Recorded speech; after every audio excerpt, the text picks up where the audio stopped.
And now, our feature presentation. Hello, everyone. Welcome back this week. It's good to see some returning faces, but we also see some new faces out here. I believe it was Brandon, right? Yeah, that's my name, Brandon. All right. Well, everybody, welcome, Brandon. We just want to say, welcome to Skyrim's Anonymous. This is a very safe place. But you know the rules of the group. We went over it in the beginning. Just tell everybody why you're here today. I honestly I don't know why I'm here. I I just kind of got forced to come here. Brandon, you don't do anyone any favors by lying to yourself. What's going on? Why are you here today? I'm here. I'm here because I messed up. I messed up. That's why I'm here. I yeah. You have to own it, Brandon. Why are you here today? I Say it. I Say it. I like Skyrim.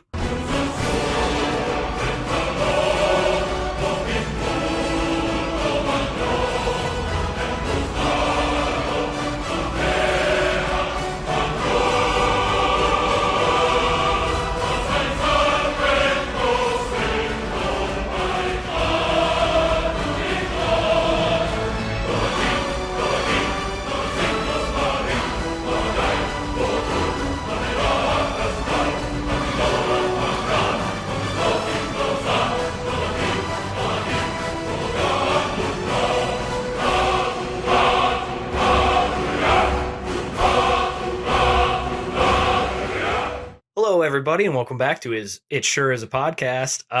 We finally get to talk about, in all seriousness today, my basically favorite thing in the, I don't know, existence, the Elder Scrolls. So, Brandon, tell everybody how much you like Skyrim now. Like this was Welcome to the fold, my friend. Just the universe opens up now that you've embraced it. And I didn't even mean for this to happen. It's a long story. It's like a summer fling. You're like, oh, I'm just gonna have a summer fling, but I didn't expect to fall in love. Nobody's gonna know about this. It stays at camp. Nobody has to know what I did. Yeah, no one has to know. But the thing is, even when so I got Skyrim on my Switch, and people who I knew were contacting me, and they're like, Brandon, what are you doing?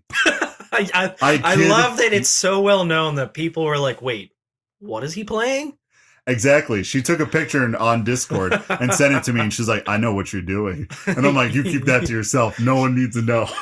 You what dirty little slut. What are you doing? Seriously. And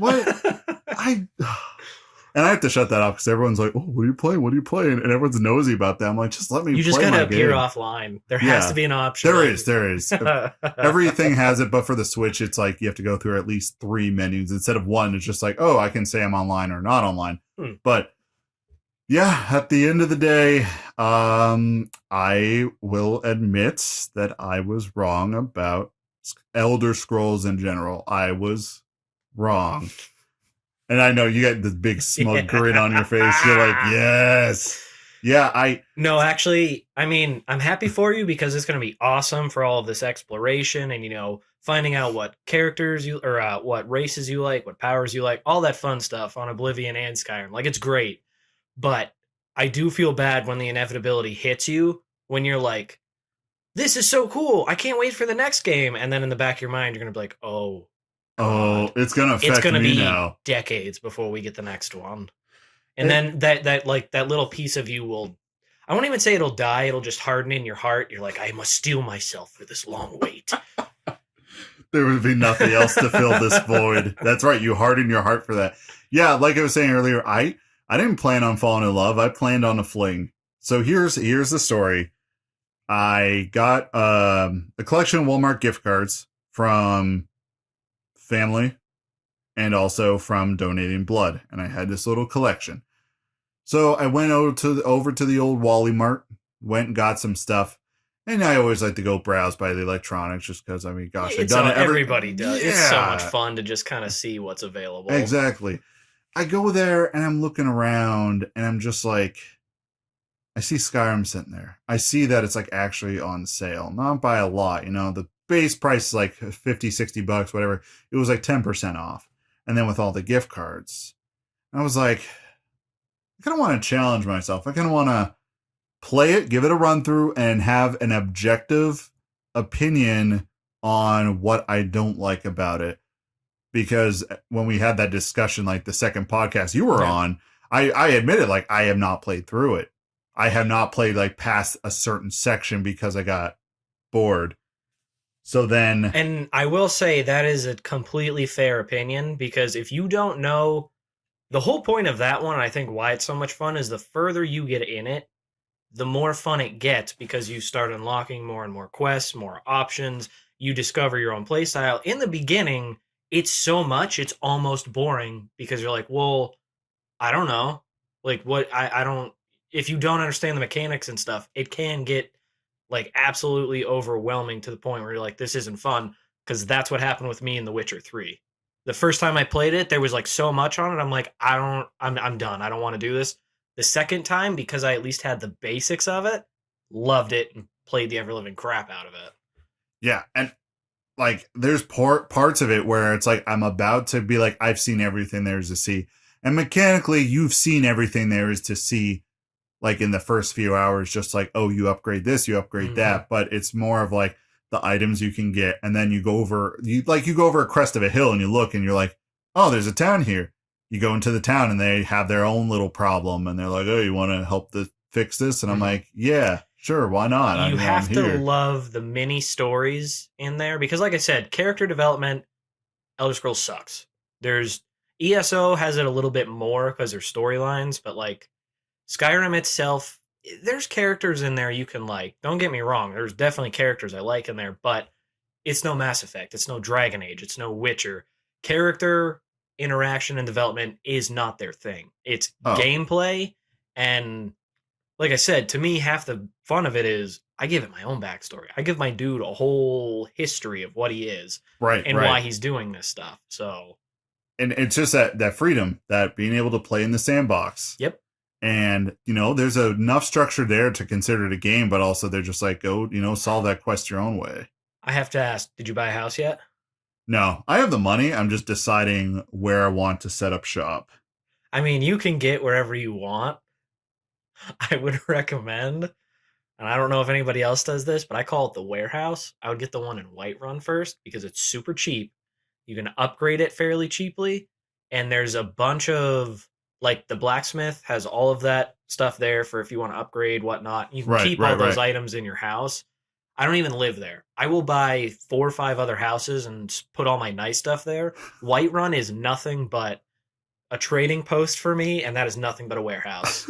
Also, you can get Lydia to stay there. Lydia, I mean, you're going to start seeing all the Lydia memes now, and you're going to start understanding it. My friend was telling me, like, Lydia, she's, like, impossible to kill, right? Like, she can't get killed by any... Obviously, she can, but, like, she's super... I have never used her. I don't do followers on that game. Oh, okay. I hate followers because Oblivion ruined followers. Because there's a couple quests in Oblivion where you don't really ever get followers like you do in Skyrim. Right, but you will do quests where you have to follow other people around. That is the worst. And it ruined it. So when they're like, yeah, you can follow me around in Skyrim, I'm like, get back into your hole. Get in your hole and don't speak to me. You guard my stuff and that is it. Don't speak unless spoken to. Like, I don't go sit in the corner. Act like a mannequin. And I have in 10 years, I have never broken that stance. Nope. Only time anybody ever follows me, there's a quest where you sacrifice somebody for a Daedra. I did that. Okay. So, all right, before we get too much farther into it, we kind of derailed from my base story of just, I went and got it, and this was my intent, right? So that day, I told my friend about it. I texted my group of friends who know I hate Skyrim, and I told them, I'm like, I have sinned. And they're like, what are you? So forgive me, brothers, for I have sinned. They give me this text of just all this crazy stuff of like, what'd you do, you know? And then I send them a picture of me holding this Nintendo Switch case for Skyrim. And they're like, oh God, it's so much worse than we thought. But you could have killed someone. They probably would have been like, oh, that's more acceptable. Then you're like, what are you doing? So then I went to my friend's house and he's like, So, all right, there's two sides of this story, and this was the same night I was supposed to come over and hang out with you guys. And I told him that, and I'm like, I'm going to hang out here for a bit, and then I'm going to go hang out with Kate and Eric. Okay, cool. So I'm sitting there, and he's like, you know what? I'll let you have the TV, right? So I'm sitting there, and I'm like, what? He's like, yeah, put your Switch in the TV. So I put it in there, and then he's like, you know what? I'll let you have the fancy chair today. And I'm sitting there, and I'm like, no, my friends aren't like, this isn't him. So the more he just kept doing weird stuff, and he like went to the kitchen. He's like, you want a drink or anything? I'm like, what is going on? So later on, when I talked to my other buddy about it, because they weren't able to go because I think last minute he got called into work, he was telling me that my one buddy told him, he's like, I made it so comfortable for him. I tried to make it such a good first experience. I let him have the TV. I let him sit in the chair. And what was kind of sweet was like they were so adamant about like making it a good experience so I would enjoy it. So then the thing is, he helped me out, kind of figure out what I wanted to do ahead of time so it wasn't frustrating. Like you were saying earlier, how when they just give you everything, you're just like, where do I start? He was like, okay, if you want to do this, I recommend starting this area. Now, it wasn't holding my hand or anything, but he was just directing me in the right way. Mm-hmm. So then after that happened, I started playing, and there was like a part where it just clicked in my brain. My brain was like, I finally get it now. And then your wife texts me like 6 hours later. She's like, hey, are you still coming out on? And I'm like, no, I made up some excuse. And I'm going to have to tell her about that because I'm not one to lie. But yeah, I made Be up some prepared for some sass. Yeah. No, yeah. And I made up an excuse. So I'm not coming out because I forgot. No, I remember the whole time. But then I texted you and I was like, all right, here's a real thing. I can't stop playing Skyrim.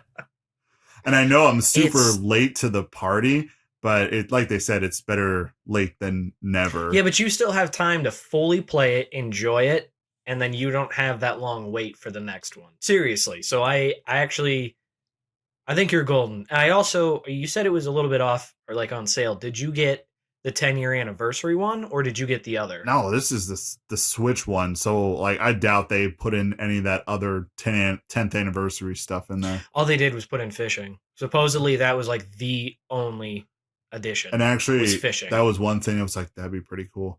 Because the fishing in the game, I just jump in the water and I just swim after the fish I see and I just grab them as I'm swimming by. And I mean, we've talked about it, I don't know how many times. Like, I would like to see more.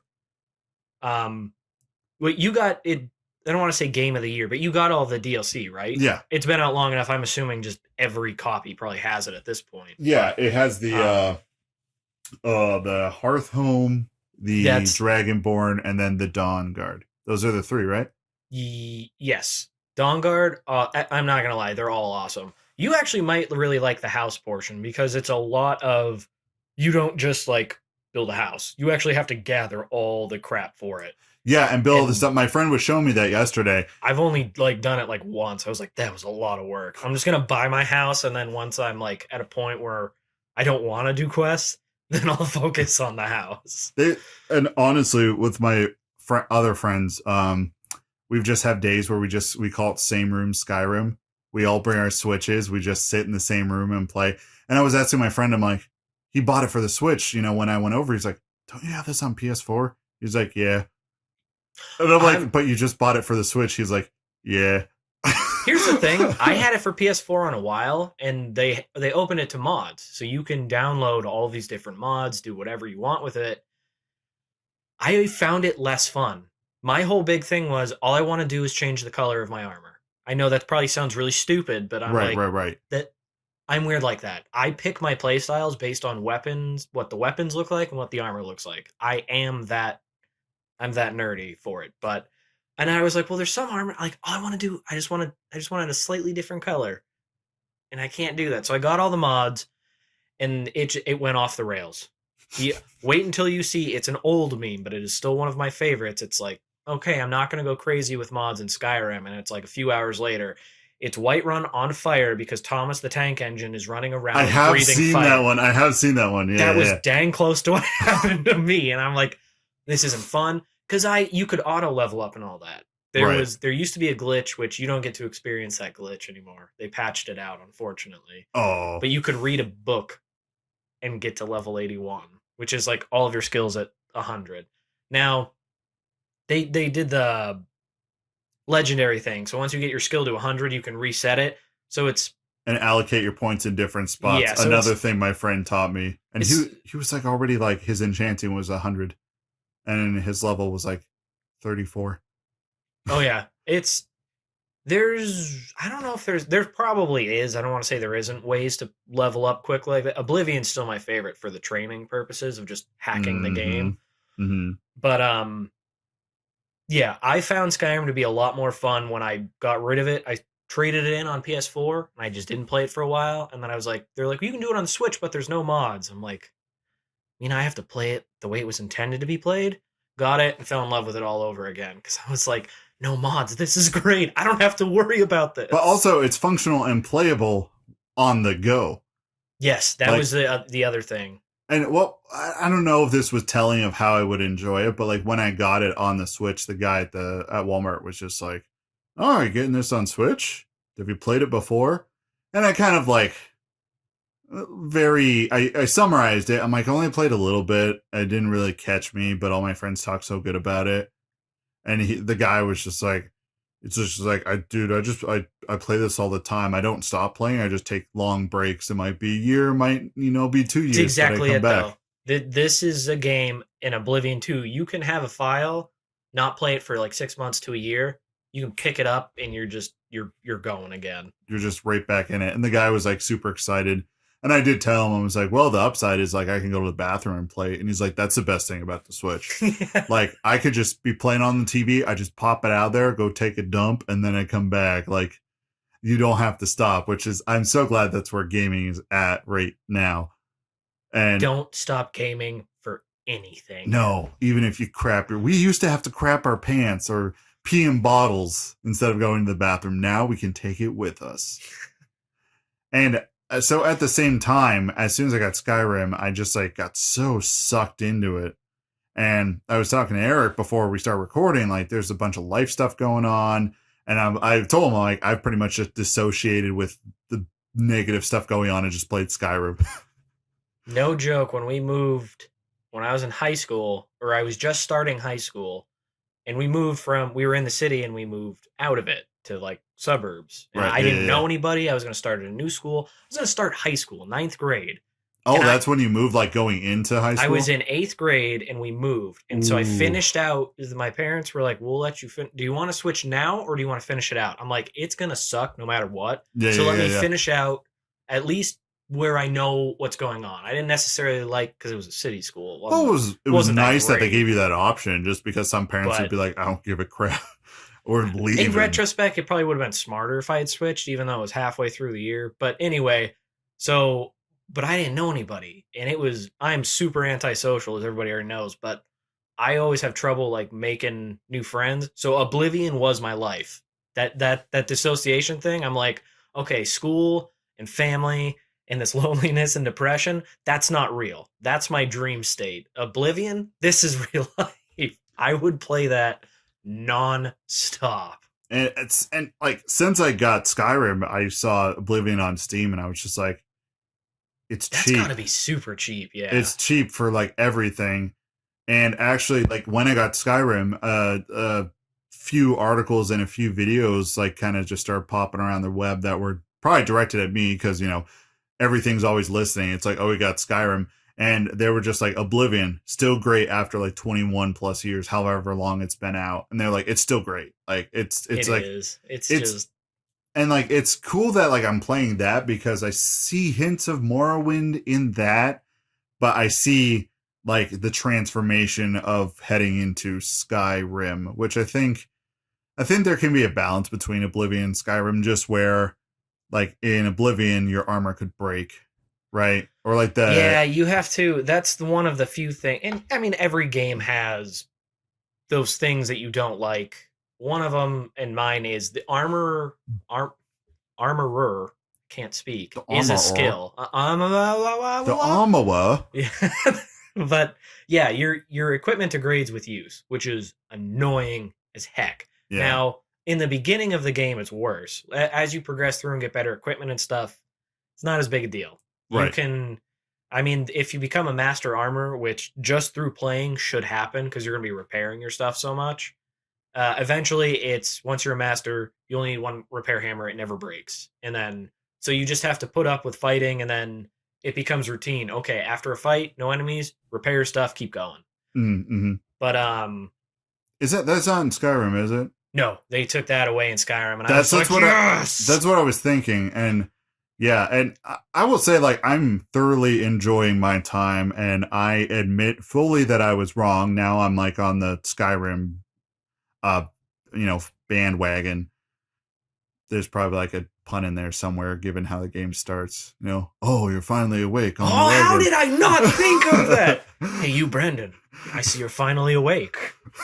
Have you seen like people made pillows of that? It's a pillow of just that screenshot. The perfect pillow doesn't exist. Oh my gosh.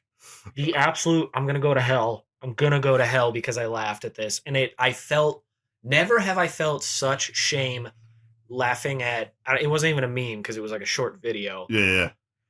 Remember a while back, not even a while back, there was the large explosion in, I don't even remember what country it was, but it was like a mall, right? A fertilizer plant, like exploded, or fertilizer on a ship. It was in a foreign country. I'm so terrible because I can't. All right, here's the sad thing is, I do know what you're talking about, but there was another similar incident of like a mall like blowing up around the same time as that one. Oh. So it just stuff blows up. Okay. Yeah, but it was super sad. A lot of people died. Like, this was a really bad thing. And some troll on the internet I know exactly took the video of it, and then when everything went black in the video, they rolled into the Skyrim opening. And I laughed and immediately was like, I'm going to hell. That was terrible. What sick and twisted individual made this? I have seen that. I couldn't believe, and it was, now if this is like 10 years down the road, it's still horrible. I mean, like, that's still not, I'm going to dig myself a grave. So I'm trying to tread real careful. Like, if there's time between it and it's somewhat removed, I guess I can kind of see it. Like, if it's somebody younger who like found the video and they're more but this was less than a week after. This was in like 48 hours. Yeah. And trolls really hop on that. That's where I was like, wow, there is no chill. Like, that is. Yeah. But yeah, I have seen that. But it was like in that split second where I was like, haha, this is funny. And then reality caught up and it's like, no, this is a tragedy that you just turned into like a funny video for life. I'm like, funny no, Skyrim. No, it hurts so bad. I was like, I can't. But now it makes you think, like, when you die, that's probably what's going to happen. When I die, it's just going to all go to black and then I'm just slowly going to wake up. I mean, that's heaven for me. You're like, you're finally awake. And I'm like, no. My only thing is just the beginning. I played the beginning so many times. I honestly, they need to be prepared to play that beginning a lot. Now, if you're like me, I'll do it like 4 times in a row because I want to like tweak my character or something. Yeah. Now, the nice thing is I don't think you can change race, but in Skyrim, especially with the DLC, there is a face sculptor, so you can you can change your looks and stuff, which I thought that was cool. Because I ran into that person. I was talking to him, but I'm like, I don't want to change. My character's name is Drandar. He is all right, so you're talking about making up your own story. He is a mage, so complete mage. Real quick, magic's so much better in Skyrim. Oh, it's actually usable and useful. Yes. Just had to throw that out. I figured that out in Oblivion. Because I'm doing both. Like, I'll play like Skyrim, like my job when I'm running all over the place, and then I'm just like sitting in parking lots waiting to go to the next place. I'll play Skyrim. Right, so I'm playing that quite a bit, and then like at home at night, if I feel like it, like I'll play some Oblivion. Yeah. In Skyrim, it's actually useful. That's why in Oblivion, I am not using weapons. I'm just punching everything. In Oblivion, unarmed is a skill. That's the best part. That's why I wish they would have done that in Skyrim, and they did a little. They gave you an option for it. You can get that perk of you get the damage of your gauntlets. And it's fun. Don't get me wrong. I still like to do that, but when I was younger, I used to always be like heavy armor. They switched it around. In Oblivion, it was if you were blades, you could use any blade from dagger to short sword. Yeah. It was all just under one And now it's different categories. Now it's one-handed or two-handed. Yep. Which always throws me off because I have so much trouble picking.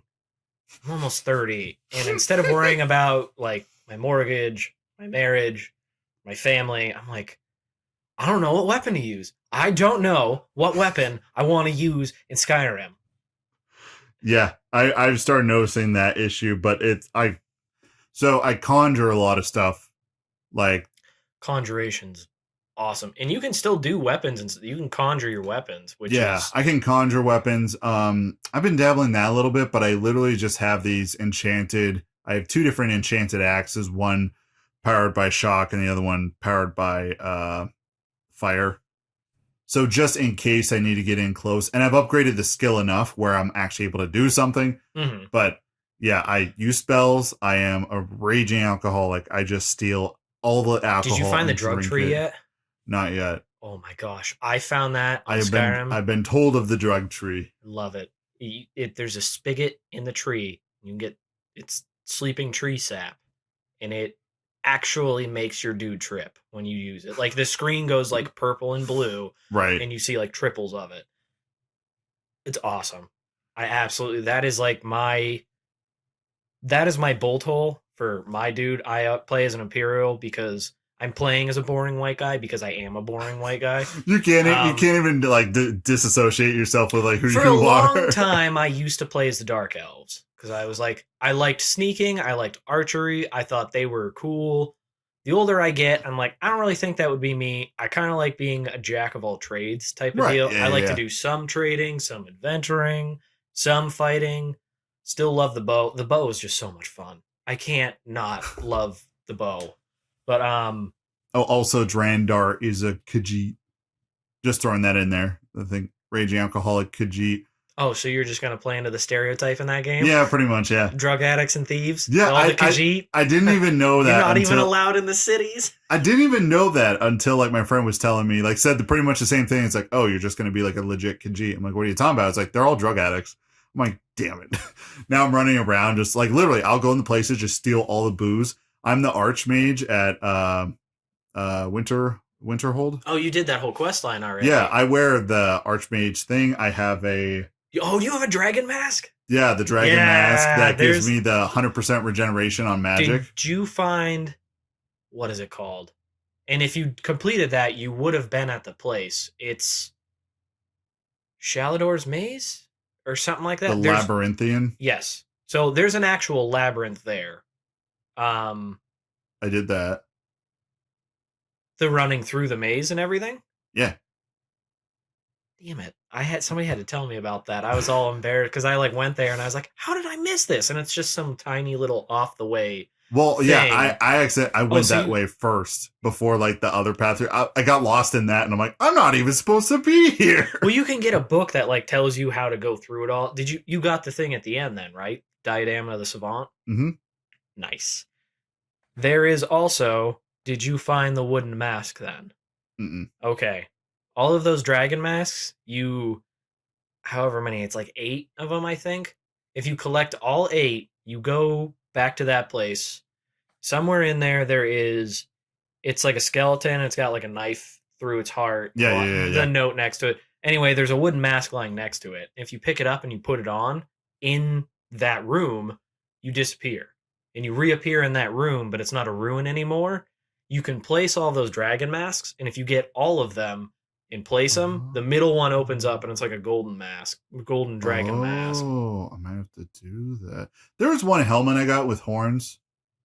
There's a lot of horn helmets. That like it's like a whole mask that you put on as horns that like increases your speech, lockpick, and bartering skills. And stuff that's like that. That's a Daedric one. Yeah. Mask of Clavicus Vile. I sold that. I also dropped the Jabberwock. I lost it because I did that. That's a stick you get from the quest where it's like Sheogorath. Yeah. I can't believe you lost 2 Daedric. Everyone is yelling at me about it, so I'm just being honest. So here's how the story went. I didn't really lose it. I love how everybody's like, "What are you doing? Store it!" Yeah, I'm collecting all this stuff, right? And pretty much my character, I'll pick up stuff and just go sell it. I've pretty much like my enchanting. I've broke everything down. I'm able to enchant a bunch of stuff. It's fine. So I was traveling and I got all this stuff. I'm like, oh, I haven't enchanted this yet. So I got over encumbered. So I'm sitting on the steps of like this giant, like I think it was like this, what are the dwarves called? The Dreamer? Dwemer? Dwemer. Yep. Dwemer. I know it's close to that. I was like on my way up to these Dwemer ruins. I'm like, I'm full of crap. So I'm going through my stuff. I'm like, well, I did the quest for the Jabberwock and I didn't like how it acted in there. So I just dropped down the steps and it rolled down the steps and I left. And then everyone's just like, why'd you drop? Just dropping a powerful artifact of chaos in the middle of the wilds. That's exactly what I did. Yeah. That's actually that's pretty baller. I would just like to imagine like some woodland animal accidentally using it and it turns itself into a Daedra or something. Well, and that's I look at the prices of how much I can fetch for it, and I had stuff that could get me a lot more money than that thing. So I was like, all right. That's also that's a joke on there. Somebody was trying to sell their Akaviri Dragon Blade or whatever it is that you get through the main quest line. Right. And it was like, good sir, I have killed dragons for this, and like I've delved through the deepest ruins and this whole big long thing. And he goes, how much can I get for it? And the guy's like, I'll give you 10 septums. And he's like, what? That's how some of them are. You got to sell them at the right place. But I'm just amassing all this wealth and just drinking all the booze. And all right, here's time to get my complaint out about vampirism. Vampirism? And getting this vampire syphilis, whatever it's called. All right, in Skyrim, it's not that bad. It's annoying, but you just have like a debuff on your stamina and kind of like if you're out during the day. Yeah, eventually you can't regenerate like health and magicka in the sun. Yeah. So definitely annoying, but well, I'm amazed. You can work around it. Yeah, it is annoying, and I don't want to be a vampire anyway. So I got that quest taken care of, and that guy who does the quest for you, I did everything right, and I go there to the spot, and they're like, oh, you can't be blood starved, he's going to be afraid of you. I'm like, all right. So I go through the whole town, can't find a single person. All I do is find him in bed. So I feed on the guy who's supposed to help me. Then I run back, and then he's standing there. He's like, are you ready? Yeah, bro, I'm ready. Let's go. And then I got a cure, but in Oblivion. Oh. The quest for that's pretty, all right, here's what I did. All right, and I just shut the game off because I was so just fed up with it. So, like, in Oblivion, when you walk outside, your health just drains immediately. You got to get inside or you're just If you dead. go to third-person view, I think your character might actually be on fire. Also, yeah, and if you're in third person, if you wait for any amount of time, as soon as you come back, your character's just thrown into the air and you collapse on the ground because you died because you stood in the sun. Mm-hmm. I discovered that one too on one of my first playthroughs. Yeah, the lady you find is like, I need 5, what was it, grand soul gems? Something like that? Yeah, and I'm sitting there, I'm like, 5. So I look up on the wiki because I don't. I know nothing about this game, so like I need that extra UESP support. Wiki, the unofficial Oblivion pages. Get familiar with it because that has every single piece of information you could ever want. Yes. I spent more time researching that than I ever researched anything in school or college, ever. Somebody made that joke to me one time. Like, I hate researching. They're like, all you do is talk about all the stuff you look up for Oblivion. You realize that's research. They're like, it's useless research, but it's still research. It's still research. And it blew my mind. I was like, oh, I guess you really do just have to find something you really like, and then learning is fun. Wow. Something I enjoy. Yeah. And okay, so she was like, fine, 5. All right, so I looked up on there. There were 2 in her basement you can go get. Well, I go down there. There's only 1. And I'm like, well, all right. So I go back upstairs. You know, I'm a giant orc, and I'm wearing heavy armor, but I can still sneak. Like, she doesn't notice me go into her basement. Oh, I wish I would have known. You can get your sneak up to 100 before you ever leave the sewers. Probably. Well, it's after the Emperor dies. You can just, the guy who's standing there, you just like go behind him. And I actually found out a cheat where I can use my phone or like a small glass or something. I just put my controller on it, so it holds a stick in, and he just walks. So I can go around and do other stuff, and my sneak just gets to 100, and I don't even have to do anything. It takes like half hour to an hour. Maybe I should have done that. But I mean, my sneak there's other tricks. You can still do that. Yeah, and so what I ended up doing was I committed a cardinal sin, but then I just deleted the save because I don't know. I might have to restart just because this vampire stuff's so stupid. But I put in the console command in the computer to just give me 5 grand soul gems. You just type it in, it's like in your inventory. I won't lie, I don't think anybody would ever fault you for that because trying to find certain items in there is annoying as all It heck. is like, at least in Skyrim, I've noticed they kind of give you a general area of where it might be, or someone can point you in the right direction. This is just like, just go find them. Well, where do I find them? Well, they're in Cyrodiil. But That's the whole continent. yeah, exactly. And then I'm like, what? Wait until you do the Sheogorath one in Oblivion. You have to find a thing of wool, I think a head of cabbage, and like a spoon. I don't know. It's like 3 really weird items. Yeah. I'm gonna save you time right now. Go to the market district in the Imperial City and just look there. Just purchase them there. You don't even need to purchase them. They're actually just in barrels. Somebody online was like, don't look for this, because I was like, I can't find it. Somebody's like, I went on. Somebody's like, I don't know where this is. I don't know what I'm doing. I'm about to throw my TV out the window. Like, somebody's like, just save yourself the time. You're going to want to bash your head if you try to find it naturally. Go, look through the barrels in the market district in the Imperial City. They're like, you'll find them fairly quickly. And I did. It took me like 10 minutes. Yeah. I couldn't. Oblivion, that was a holdover from Morrowind, where their instructions were crap in Morrowind. Yeah, and and Oblivion was just... I'm starting to notice that the instructions are not clear, and it just gives you the base thing. But here's the thing. I feel like... How do I put this? So if you were given a very similar, very vague instruction to go get something, but the context of your person was you actually lived there your whole life, then it's something very easy. You know right where to go. But I think they're kind of framing the questions like that, but you're playing a game. You have not lived in this place your whole life. So you're like, where do I start? Or it's like you would go to like a new city to live and they're just like, oh, just all right, just go run down to Walmart and grab that stuff. Where you're like, I just moved here. Where's the Walmart? But the only difference is there's no GPS. There's no looking up. And you're just like, do I just run around looking for a Walmart? That's what I feel like a lot of the quests in Oblivion kind of have you do. Yeah, did you get all the DLC in Oblivion too or no? Yeah, I mean, Okay, for the whole collection with like the money I have on Steam for... All right, weird tangent. I've been making money on Steam by selling stupid trading cards that you get from games. Like when you play a game, sometimes you'll just get a trading card and you can put this stuff on like the Steam market and people will buy it. Like for real money? Yeah, well, I mean, it's like Steam currency. Yeah, but still, it'll like put it in. Currency you can use to buy more stuff on Steam. That's actually kind of cool. Yeah, so I never looked at any of this stuff, and I went through my whole thing. I just have a bunch. I'm like, you know what? I'm just going to sell this for like this much each. Not a lot, but I would profit a little bit, like 50 cents. And I just get email notification every so often, like someone bought this. And then I got to the point where I was like, I'm going to start charging more. Dude, I got to the point I'm looking at it, I'm like, I have like $10. $10 is just free internet money. Nice. So that's what I used on Oblivion, and like it came with all the DLC, came with the soundtrack. Here's the thing I like about it.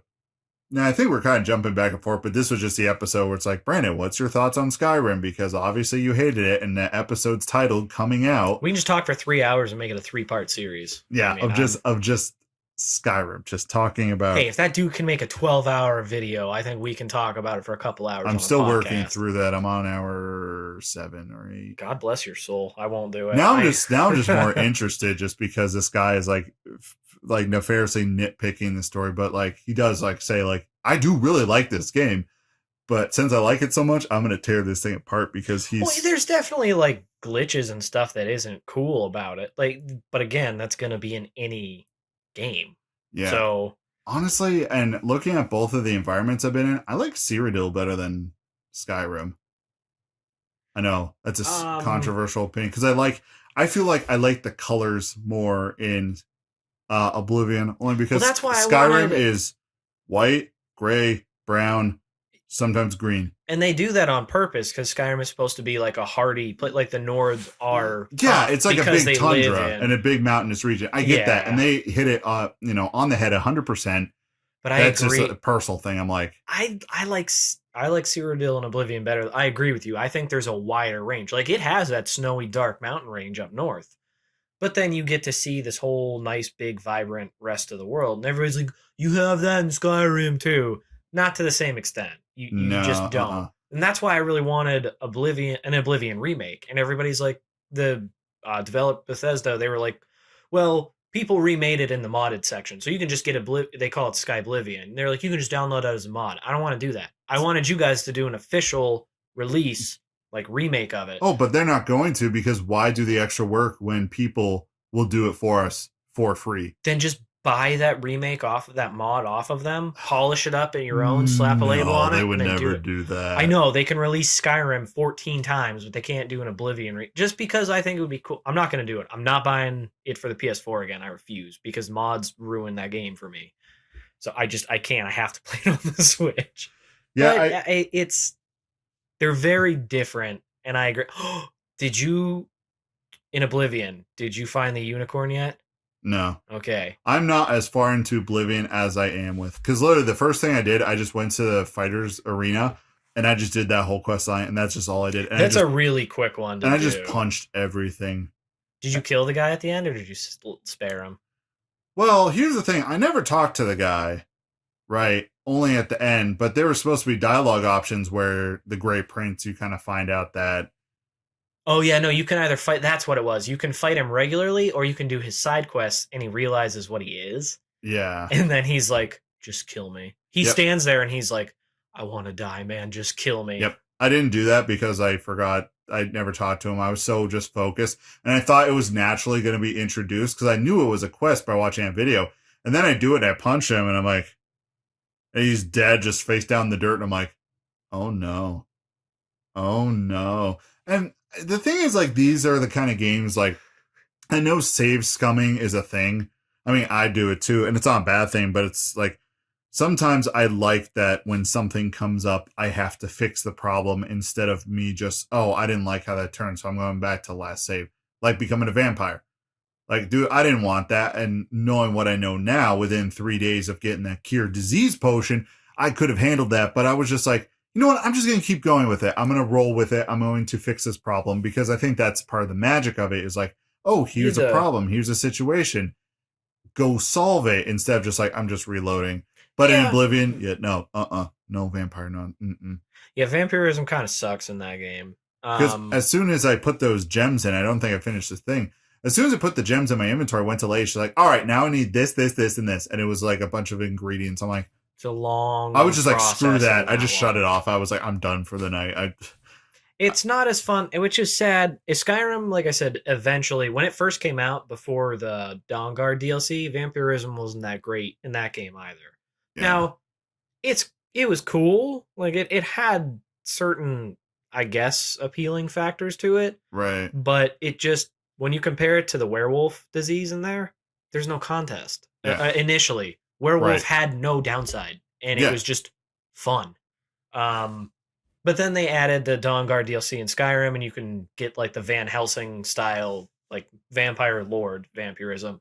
That one's pretty cool. I do have to say, that one was pretty baller. I still don't normally do it, just because I'm a wimp. I don't like walking out in the sun and having like, you can't regenerate health. God, I hate that. Like, I prefer to play the game during the day, only because whenever I play it the most, I can't see because I'm sitting in my car and I have to turn the brightness up all the way, and then that kills my Switch battery. That is something that I have discovered too. I don't know why, no matter how bright you make your Switch, Skyrim you can't see.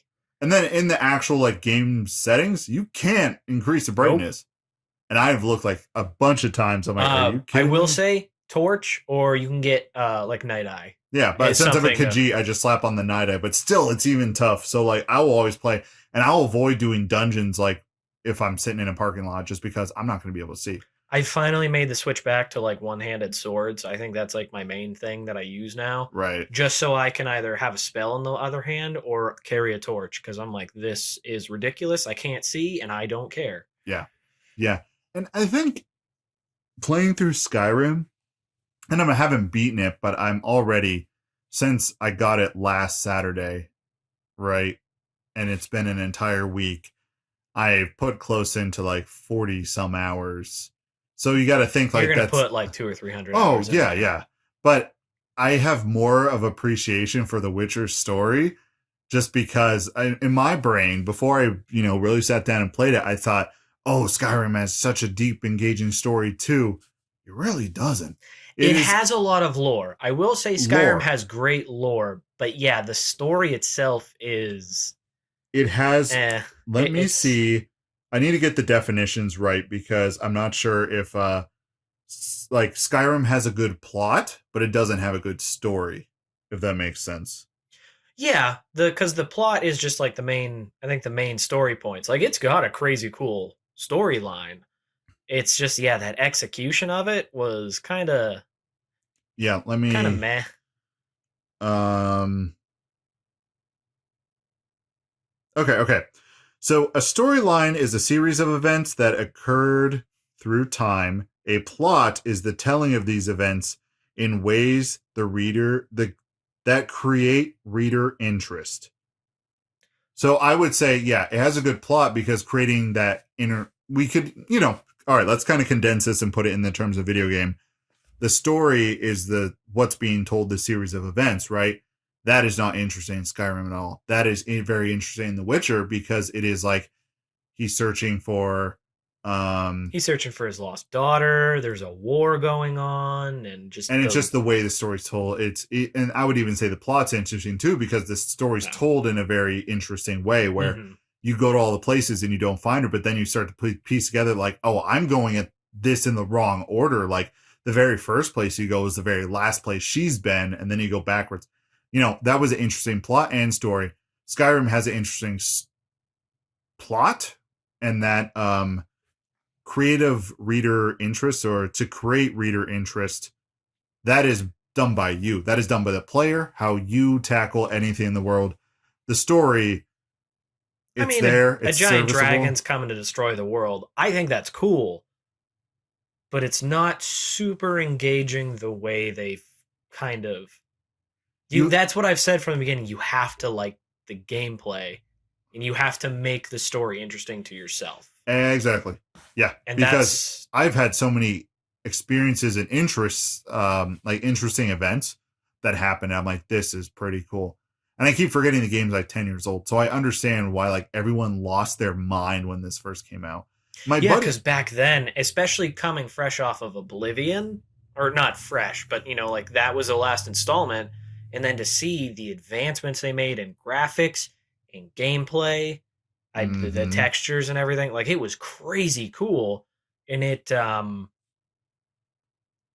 trying to, dang it, I had a thought, now it's gone. Slippery little devils. My mind's like it's like trying to hold water in a net. In my mind, it's just gone. Mine's like I always compare mine to a bucket with a hole in it, but the hole's like right in the middle of the side, so like some stuff retains, but any new stuff just goes right out, and then you're left with the old water in the bottom. Yep. But it was just, yeah, Skyrim was it's so much fun, and plus over the years, I mean, they keep making the jokes about how they've released it 14 times, but they have put a lot of new items in it that can change it a little bit. It changed in iterations, like how you could go through the story, like vampirism. Not that much fun. With the DLC, now if you do that first, you can become a vampire. If you want to be a vampire like throughout the game, that's an option now. Oh my gosh, you could do that so early. Like some of the first dungeons are just like someone using their vampire power on you. Then you get that little bar that pops up and says, you have vampire syphilis. I don't know what it's actually called. Vampirus sanguinis, something like that. Yeah, something like that. But I mean like the Van Helsing style, because that's like the first. I mean, you have to do a big quest to find the chick, and then you take her back to her father. But then the dude offers like you can be a vampire. Yeah, and then you can just do that. But what we did, then you can fight on horses now too in Skyrim. Also in Dawnguard. When you get to the Soul Cairn, just whenever you do finally get there, look up, save yourself time. You'll drive yourself insane. That place is huge. But you can get a horse. You actually get a spell to summon a rideable horse. Ooh. So no more worrying about your stupid frickin' horses. I never use a horse. I run around everywhere. Physics, bitch, I'm a horse. Oh, I have seen that where horses just go right up mountains. Yep. I go as the marker guides. You need a horse if you're gonna do that. I have a companion that follows me around, Arender. He was in a quest where there was a miasma in a tower, and the whole town was haunted by bad dreams. Oh, that was in Dawnstar. Yeah, Dawnstar. Yep. That's so crazy too that I can bring up everyone I talk to about Skyrim. I bring up a quest and I'm expecting like, oh, I know, like I know the quest. I don't remember the name. Everyone's just like, oh yeah, it's Dawnstar, or like everyone just knows where all this stuff happens. I'm like, how? Dawnstar was pretty cool, actually. I always, because my problem is I always want to get my guy leveled up to a point where I'm like, okay, now I'm fine to do quests because I want my equipment or my level or whatever it is to be to a certain point. Yeah, But that means I don't go to a lot of these cities, and I always forget how cool Dawnstar is. They all are, actually. I can't say that. They're all pretty cool. yeah. I would just went to gosh, the big port city. Port City. Windhelm. Is that a place? There's two. Windhelm is a place. That is where Ulfric Stormcloak is. He's the leader of the Nord army, the Stormcloaks. Yeah, I think it's that one because there's like the big dock next to it, and there's the big stone walls and. Is there a long stone bridge up there? It's up north, right? And it's really snowy. Dude, yeah, I think so. That's the quest where you have like the serial killer one. Yeah, that's Windhelm. Okay, Windhelm. You get a house with a secret room in it if you do that. Yeah, he'd tell me it's like, oh, you do this, you can have a house, and I'm just like, be careful with the serial killer though. I think you can actually end that quest early and not get the correct killer. Oh, I'll have to keep an eye on that. But I mean, my character, he's pretty dumb. But me and Arender, we just run around blowing stuff up. We're both mages, so we just like... Magic is so... Did you get the big fireball explosion one? I think it's like the medium level spell. Yeah, right now my buddy pointed me in the right direction. I'm on the process of getting to the point where destruction magic will no longer take any MP. So then I can just... Yeah, you can do that. I just stroll around just like blowing stuff up with my fists. That's what I want to do. Yeah, and it's like you said earlier, I never really made the connection of like, I don't really know how you would role play, but like once I've experienced the sandbox, like, yes, I've role played as Drandar. He's just an alcoholic Khajiit who just does magic and all he's after is coin. There's no morality. Yep, there is. I forget. It's like a little bandit camp. I mean, there's bandit camps everywhere, but it's got the little wooden wall around it. But somehow there's like a hill you can get up. Or it's just the way the terrain is around it. Yeah, you can basically see over the wall and into it. Yeah.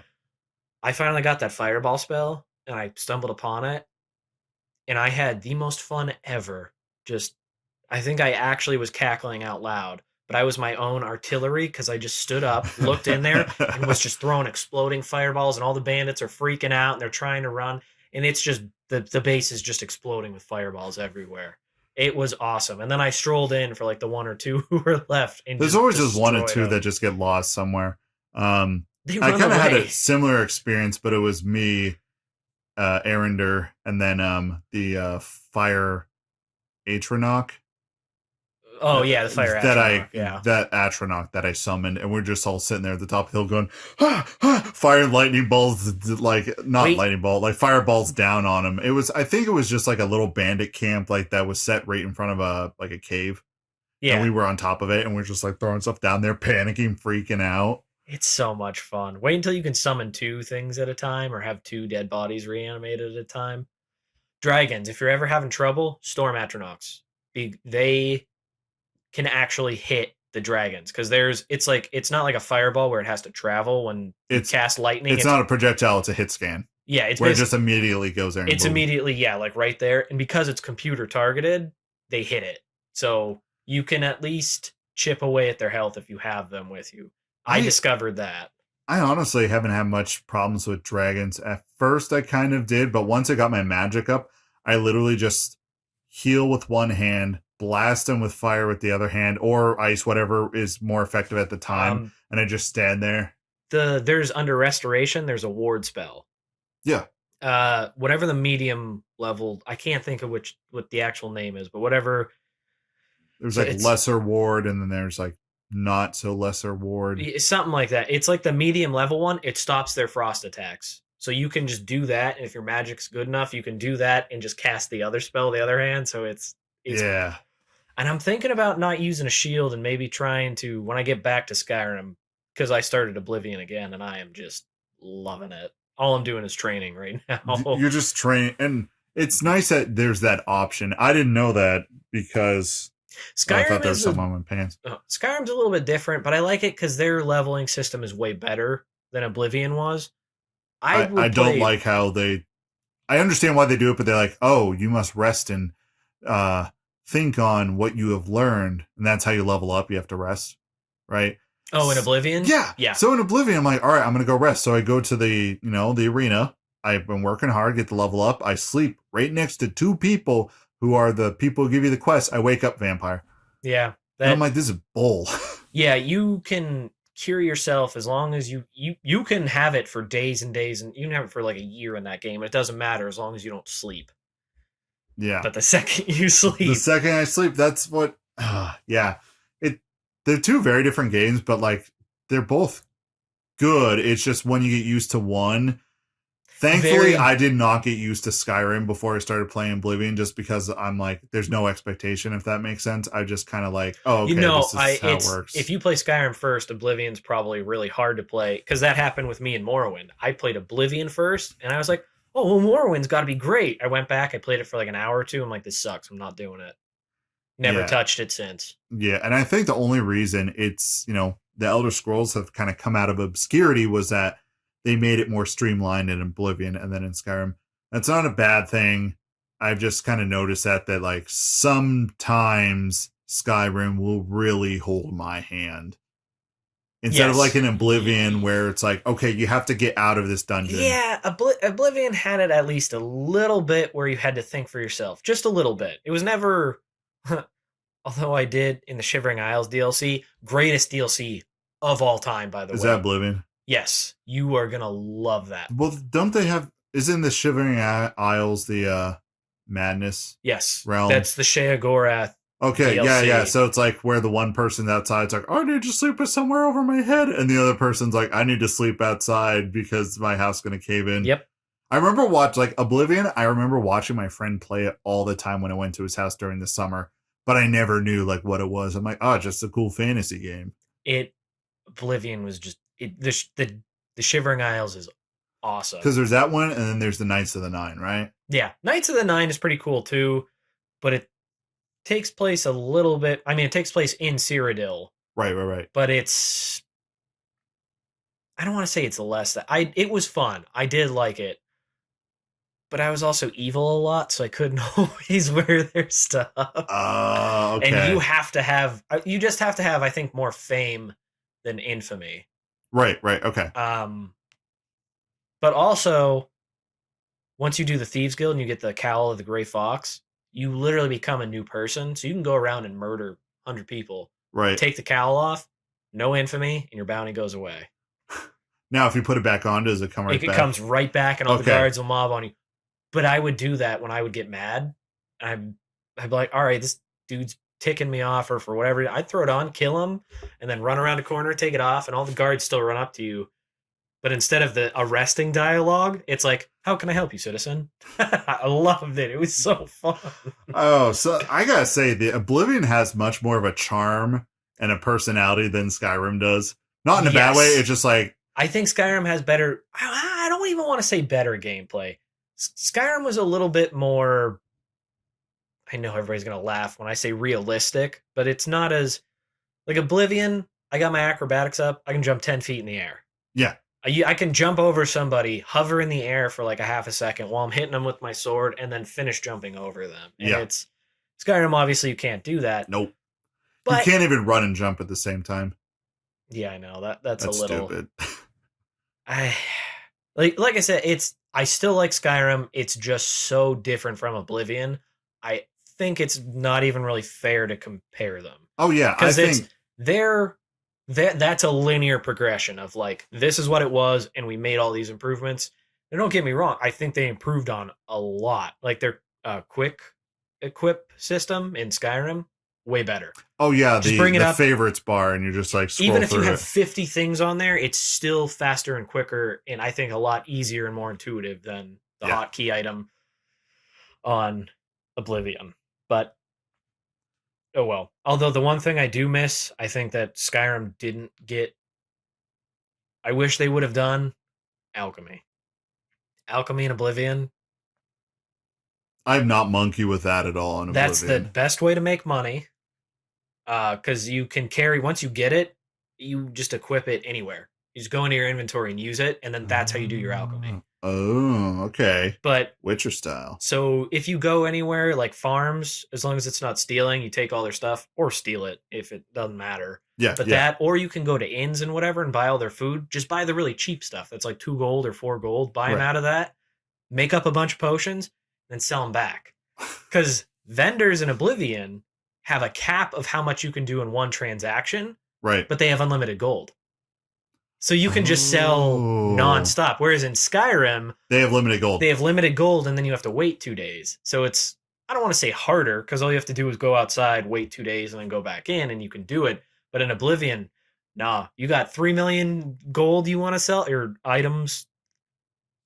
You have a large inventory and you just want to sell it. Just make sure the individual transactions are under whatever it is, 1,000 gold or 1,200 gold. Some of them have like 50 gold, but those are the weird tavern inns along the road. You're probably not going there a lot to sell stuff. No, that's just when you're literally passing through. And, even though I've started this little Skyrim journey, it's like, I still have complaints about it.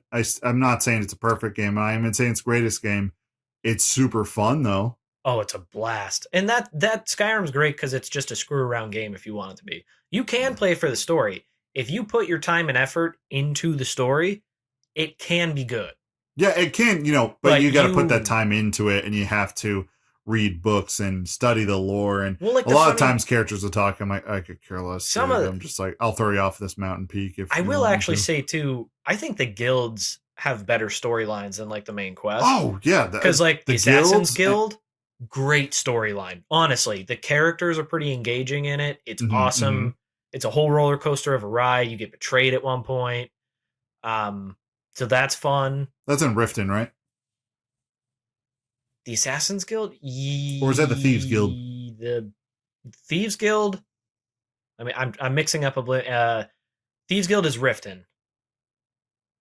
Yeah, that's the dirty thief city that nobody likes down south. Yes.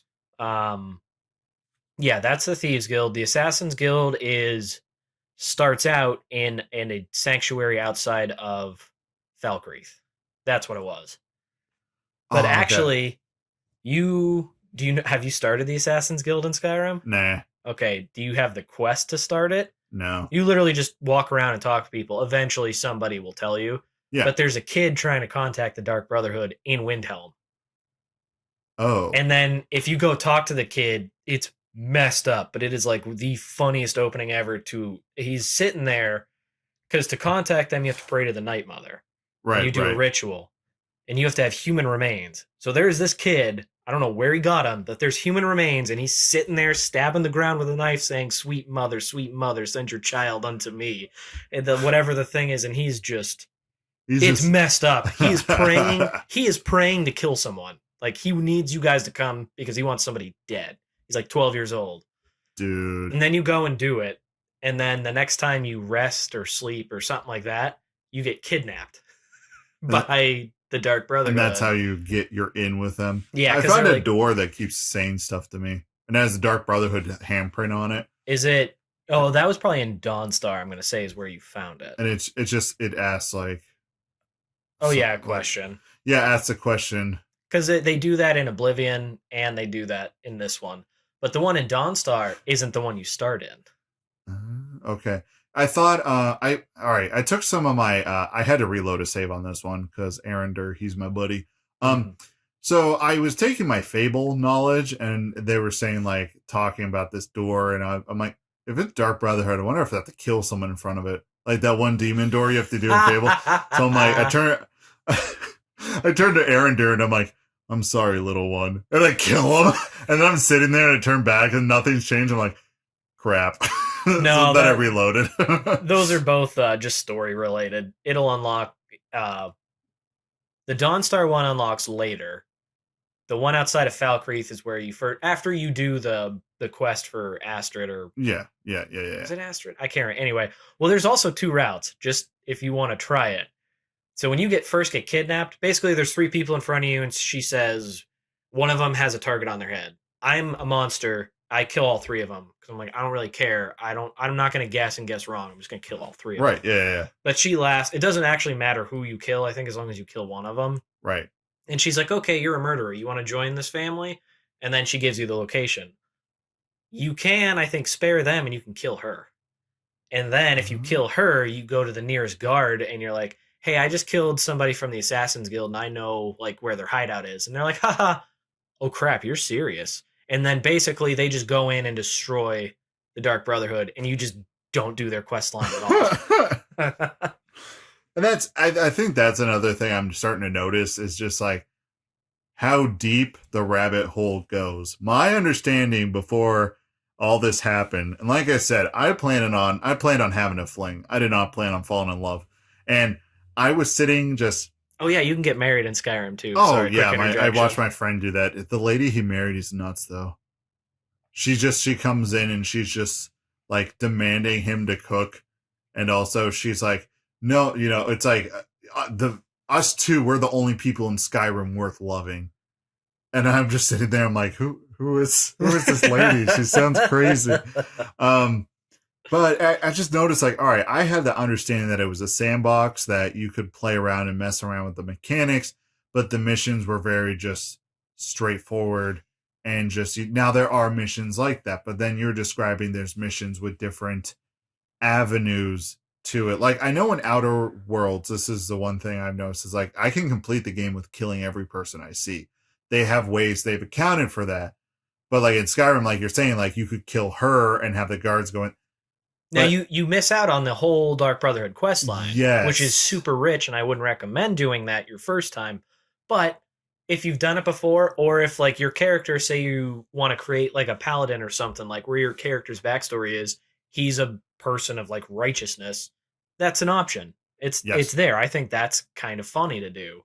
Yeah, But it just it keeps going deeper and deeper with like, oh, there's this, and I understand why there's so many friggin' bugs in the game and so many glitches, because there are so many things happening at once that could happen, that will happen, and it's just I'm just like kind of overwhelmed. I'm like, holy crap! Now I understand. Like I sat down, I played it. There is, and Skyrim has this a lot more than Oblivion. Oblivion has it, but it's little things in the game that in the grand scheme of things don't really matter. Yeah. But when you find them, it's like everything. Like Assassin's Quest. You go through the way they structure that one is basically like there's 3 random people out in the world, go find them and kill them. And then if you do that, you can get that's how you unlock your next main one basically. Right. But there's ways you can kill people during the main one. Like one is there's a wedding, you can knock a statue down and it makes it look like an accident. You can just kill him if you want, but to get a bonus, you make it look like an accident and all that other stuff. But it's just stuff like that. It's Thieves Guild. There are special, unique items in each Thieves Guild mission that you can find and you can sell for a bunch of money. But they also populate like the bookshelf behind the Guildmasters area. So when you eventually become the head of it, now you have all those unique items on the bookshelf behind you. Yeah, that's the same thing with becoming the Archmage. Like, yep. There's that room, they give it to you, and that's where I just store all my dragon bones and stuff. That place is probably one of my favorite places. The one thing Skyrim didn't do as well, you can build your house and all that now, which is awesome. Yeah. The DLC houses in Oblivion, crazy cool. You get a full castle, a full frickin' castle, complete with secret passages. In the master bedroom, there's a wall that comes down. You can get up onto the roof. I use it as my secret armory. There's down in the basement. There's a mini quest that doesn't even show up, but you follow the notes and stuff down to it. So you find a hidden room in the main bedroom. Right. Yeah. Talks about how they walled off and hid a lick downstairs in the basement, and they're like, yeah, it was behind the old training room, and we sealed it all up. So I went downstairs and found the training room. No map marker. This is all just some dev was like, we're going to make this fun. We're going to throw a little side thing in there. Yeah. So you go down there and you can kill it and you get a unique weapon and everything. It's awesome. It's when they do that like, that's awesome. That's where like you put in the time and you were rewarded. Then some quests, they do that same thing, but they don't give you that much context or stuff to follow, if that makes sense. In Leowen, which is in Oblivion, it's one of the southern cities. I don't think it's the one all the way south. I think that's Breville. I can't remember. Regardless, one of them, if you talk about rumors and stuff and around the city, they're like, we hear there's like a secret torture chamber up in the castle. And I'm like, haha, nothing ever came of it. Well, I was screwing around one day just trying to steal stuff. there's a lever inside of a barrel. You pull it, the door opens up. You can find the torture chamber in that castle. I have heard someone talk crazy. about it. I've heard someone talk about it, but I never went and looked into it. I found it completely by accident. Didn't even look it up. That's what I think made it cool, because I just found it on accident. No quests associated with it, but somebody designed and put in a torture chamber in the castle for you to find. It's just awesome. And honestly, I totally understand why it's taking so long for them to make the next one. No. Yeah, all right, No. maybe not. I'm just still kind of blown away with like all, because my brain is putting it back to, okay, yes, it's been re-released. Yes, they have, done it with a different engine and stuff, but it's still primarily the same game. And that game that came out like 10 years ago. Yeah, with tweaks and stuff, and they have done a lot of updates and they've done a lot of patches to fix. Like, it was kind of like The Witcher 3 when it first came out. There was a lot of glitches that would like break the game. Yeah. And you'd have to restart it or redo a save, something like that. Yeah. So they have done a lot, and I understand you don't want to release a game every 2 years because you're losing out on revenue and whatnot. So I understand why it's taking them a certain amount of time, but at this point, they're trying to release new title. Like Starfield is their big thing. That's them trying to expand, and I think it's smart of them to do that. I actually think Starfield looks pretty cool, but they are waiting way too long. Skyrim, and Fallout, but The Elder Scrolls is a huge part of their bread and butter, and they are making a lot of people incredibly angry with this. Now, you can't let the fans always dictate it, but there is a point where you're going to re-release a game 10 years later, and it's nothing like drastically different. You added fishing. That's your thing. That's a new thing. That's a slap in the face. I love Skyrim. Don't get me wrong. I'm still going to play. I still play Oblivion after like 15 years. But I want that new game to come out. And I understand taking your time a little bit with it, but at this point, especially since they were just bought for $7.5 billion, which means they were a big company beforehand. Yeah. They have the resources to develop both, and they just weren't. They just didn't care. And that's a dangerous thing to do. Because they're probably resting on, we're the Skyrim people, and everyone is going to just kind of, they're going to be upset, but they're going to be okay with whatever we do because we are the Skyrim people. And I think, okay, so I'm probably falling down into the trap of expectation where I'm like, they're taking this long, so it's going to be big with a lot of moving parts. That could be very well be true. But that's why it's dangerous, because if it isn't, that's what I was going to say. If it falls flat on its face, like Cyberpunk 2077, or whatever it was, everybody, they hyped it up too much, and then it wasn't bad. Like you said, you played it and you enjoyed it. Oh my gosh, but it didn't meet expectations. It was one of the best stories I played that, whenever it came out. The thing was that everyone expected it. And they overhyped it. They did say some statements that people, and at first I was like, everyone blew it out of proportion. The expectations, their expectations were too high and they would never reach it. But the more I looked into it, I was like, okay, there were some statements they said. Now, a single player experience, fantastic. Like, it's a good story. It has a lot of good moving parts. The characters were convincing. I really liked it. I'm a Pan Am man myself. That, you get like 3 different options. Yeah. Love. And Pan Am's probably my favorite. But it's like, it was talked up and hyped up, and then it didn't live up to the expectation. And I think with this big gap of time, now that I can have this discussion and say like, oh, I enjoy this game, so I can actually have a good viewpoint on it, it better deliver, or it's a dead series. Like, yeah, they tried to do that Dark Alliance reboot. I haven't heard a single thing since the initial reviews came out about how bad it was. I always wanted to ask him, like, did you play it since the update? I haven't. I've heard radio silence from everything. I like to go check up on those games. And that's why I'm scared to try it, because it truly hurt me that this was like a huge part of my childhood as well, these books. And like we talked about before, I love the Baldur's Gate Dark Alliance games. Yeah. And this one just fell flat. It was terrible. My favorite characters, and don't get me wrong, like, it had its good points, but not enough to take me back. So I'm going to try it eventually. I am. I finally beat all the Mass Effects. I am going to go back and play this and see if they revamped the combat and everything.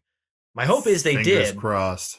But I'm going to hold off on that for a little bit, because I'm like, Here's the thing. I can love any game, even like if someone says like, oh, it's a terrible game and I play it. And I'm like, no, the thing is it has to be playable and it has to be fair. And it cannot be you fighting against a computer where something is not balanced And that's, correctly. I saw somewhere on there, people are like, you just don't like it because it's hard. No, I've played Dark Souls. Dark Souls is hard, still love it. Bloodborne, hard, really hard, but I love it. Sekiro, probably never going to beat it because it's way too hard and I suck at it, but still loved it. Like you're saying, I can like that game even if I'm not going to play it. I can understand the appeal of it and have fun doing Oh, it. yeah. Dark Alliance did not even have it. It just wasn't fun. It Yep. was stacked so hard against you. And there's like 14 difficulty levels, like Diablo. There's a crazy amount of difficulty levels. I'm on the easiest one, and I still couldn't beat like the second level. It's just, it's not, it's, I get it that they want multiplayer, but first off, their multiplayer sucked anyways. And a lot of the people who are going to know about this and like it are going to be older people like me.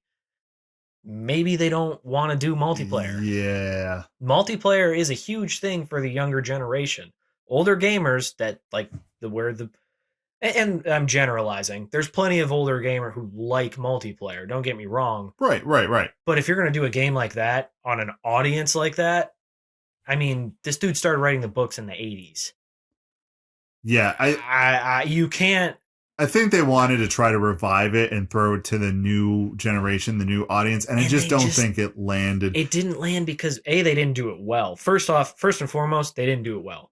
Period. Yeah. And then also, it was a moneymaker to me. I don't think this was a labor of love because it was targeted to go off of what everybody else likes. Oh, everybody else likes these multiplayer games. Look at Destiny. Look at Overwatch. Look at all that, like Fortnite. We're going to make one in this universe like that. And I think they did it so poorly. They ignored everything in the past that made them great. The story, it's literally Dungeons and Dragons. Yeah. This realm exists because of Dungeons and Dragons. It is based on all of the titles. It says Dungeons and Dragons. I don't understand why they thought they could do this playstyle and have it succeed. I just don't. Anyway, we're getting off topic from all the Elder Scrolls stuff. But like games like that, and I've kind of over the years of like game dev is hard. It's very hard. And me, who has some slight experience with messing around with coding, it is very difficult because it's a numbers game, and if you don't get those numbers right, but I know that there's a pressure from backers and people who like put their money into it, investors. I mean, that was a big reason that Cyberpunk 2077 got thrown out the way it was, because the investors were like, you're taking too much time, get it out there so we can get our money back. And I mean, Cyberpunk did sell well, but everyone got hyped up and the reviews like coming back from it were like, oh, this is terrible. But pretty much as soon as everyone bought it, like they already had the money. So they're also like, killing themselves because from future revenue. Because like, yeah, if there's another one, Cyberpunk 2078, ha ha ha. But whatever the sequel could have been, they're not going to have the sales like they were going to. Oh my gosh. Did you know that Cyberpunk was supposed to have a multiplayer mode? Really? It was going to come out after the release, and it got canned because of just the sales and just everything. Yeah, that's because you force it. Now, again, it's that fine line like we're talking about with Skyrim. It's already been 10 years. It is officially, almost officially, 11/11/21 will be the 10-year anniversary. Yeah. Too much time. Way too much time. That's 10 years since it's come out. You can focus on other stuff. Now, I can understand a little bit, like if the next one would have come out at the 10-year anniversary, because you need the hardware to upgrade. You want to make it bigger and better. I guess I could understand that. You're working on other projects, so it takes time. I get that. You can't look at me, Todd Howard can't look me in the eye and say, we didn't have the time or the resources. You were acquired for $7.5 billion. That means you were a multi-billion-dollar company before all of this. Yeah. You had the time and resources, and you chose to put it somewhere else. You just did. Now, Starfield might be great, but I think they're killing off the Elder Scrolls series. I really do. If this game is now, if it comes out and it's amazing, they'll be fine. Exactly. But it's also, they're going to shoot themselves in the foot because next time it's going to be 20 years in between. I was going to say, yeah, they're going to shoot themselves in the foot because the more time that passes, the more people are going to get that expectation up. They're taking so long, so it has to be like there's a lot of different moving parts. There's like, everyone has their own schedules, kind of like they do now, but all the NPCs are more involved, and there's more this and more that. And then if it just comes out as like a Skyrim 2, yeah, people are going to be upset. And it's interesting now I can actually give a crap about this discussion because I sat down and I was just like, I'm going to give Skyrim a try, and then I actually liked it. Here's the other issue I have. Oblivion came out, I think, in 2006. Skyrim came out in 2011. 5 years, depending on when they were released, maybe closer to 6. Yeah. Look at what they were able to do in 6 years. Oh my gosh. It's incredible. Technology develops and is the technology is developing a lot faster. So for the hardware and everything and development and all that. Yeah. And the game, because of their successes, have even more money than they did then. So you're really going to tell me that you can't do in 10 years what you did in 5 before? I honestly think that kind of Bethesda started putting their fingers in a lot of different projects. Like Deathloop just released, and that's a Bethesda Arcane title. Yeah, because then they had like the Dishonored games, which were all published by Bethesda but done by Arcane. I think they started putting their fingers all over the place in different areas. And I do have to say, you have to grow as a company. You can't stay stale. You can't, and I understand that. So it's gonna take more time to do that when you're working 10 years. They don't even have a release. Like if they would have been like, "Hey guys, it's gonna be another 3 years, but here is our release date. We've been working on it, but we haven't been putting resources." They don't even have. They're like there's no info. There's the design. Like last time we talked about this subject, it was in the I said like the development phase or something in the podcast. I misspoke. They were in the design phase. They were still developing. Like putting everything on the big bulletin board, and they're just like, okay, this is what we're gonna do. Was it 2 or 3 years ago, whenever the video came out, like the teaser reveal or the teaser trailer? Right, just showed a bunch of mountains and said, I don't even think they actually had. I think they hired probably an intern, be like, hey, make it like a little bit mountainy and a little bit deserty or something. And I was about they were going to say make it super ambiguous. They probably have put nothing into that game. That was nothing more. And I firmly believe this. Conspiracy theory, but I firmly believe this. They had zero development going on. They did it just to shut people up. That's it. Mm-hmm. They're like, it's a big secret. It's not a secret because secrets leak. Nobody's leaked anything because you don't have anything to leak. Probably someone got in their system, and we literally had this conversation before, so I'm going to cut it just because it's repeating ourselves. I know. But someone probably went into their system and there's nothing here. Yeah. You know how leaks work. It's like, oh, there's absolutely nothing here. So they're not working on it. And then everyone's like, all right, just throw together this and make it seem like we're. It just sucks because this shows just how old we are. Because I just don't have time to play video games like I used to. So I have to focus on a handful that you really and none of them are out right now. I just beat the Mass Effect remake. Right. Coming off of beating Andromeda. I've played through. I mean, I have Dragon Age. I'll probably go back to and play at some point. But there's no new games coming out that have my heart and soul. Oh my gosh! Literally, the only games I'm interested in coming out are the Pokemon Diamond and Pearl remakes, and then the Pokemon Legend Arceus. I think that's how you pronounce it. And those things come out like a holiday this year. Yeah, there's nothing else. That's why everybody's like, "Are you going to get the new console?" No, I'm probably not going to buy the new console for another year or two, honestly, because I don't. They're like, well, the new Spider-Man game's coming out. I'm like, yeah, I love Spider-Man. I'm not buying a PS5 to play it. They re-released Demon Souls. You like Dark Souls? I'm like, I don't care. Never played Demon Souls, don't need to. You know why? I have Dark Souls on my other consoles. Yeah. In fact, we've been talking about, I went backwards. I now have 3 games I've started playing on the 360. 360, during that era, the best games came out. I stand on that 360 is still my favorite console. I'm playing Dead Space, Gears of War, and Oblivion. Mm-hmm. And I was like, you know what? Because that's what I was like, I want to play new games. I don't know what to do. I'm getting disenchanted with all this crap that's going on. I'm going to go backwards. Why not? Go backwards. We talked about it. I went and I raided my parents' house for all my old video games. I'm like, Dad, do you play any of these? He's like, no. He's like, get them out. You're all right. Awesome. That's exactly, I was like, I'm taking it. He goes, some of these are your brother's. I'm like, first off, they're mine. He took them from me. Second off, he's out in California. Yeah, I'm taking them. Yeah. I was like, if he wants to play him when he comes back, if he ever comes back, sure.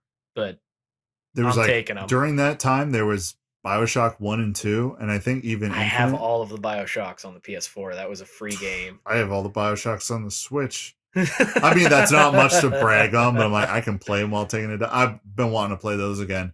That, Elder Scrolls games, we had those.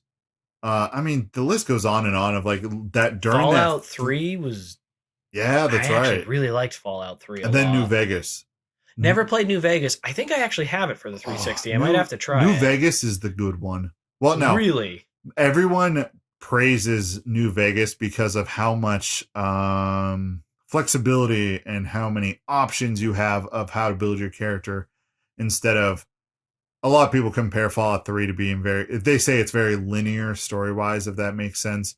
But so the same people who made the Outer Worlds were the same people who made Fallout New Vegas. And I really like the Outer Worlds because, like I said, I could just run around and kill everybody and the story will still progress. And I'm kind of creating my own type of experience, even though it's probably going to be harder because as soon as I walk into town, everyone's pulling up their guns and start shooting at me. Like even the old lady at the bar like pulls out a shotgun and shooting at me. I'm like, ah!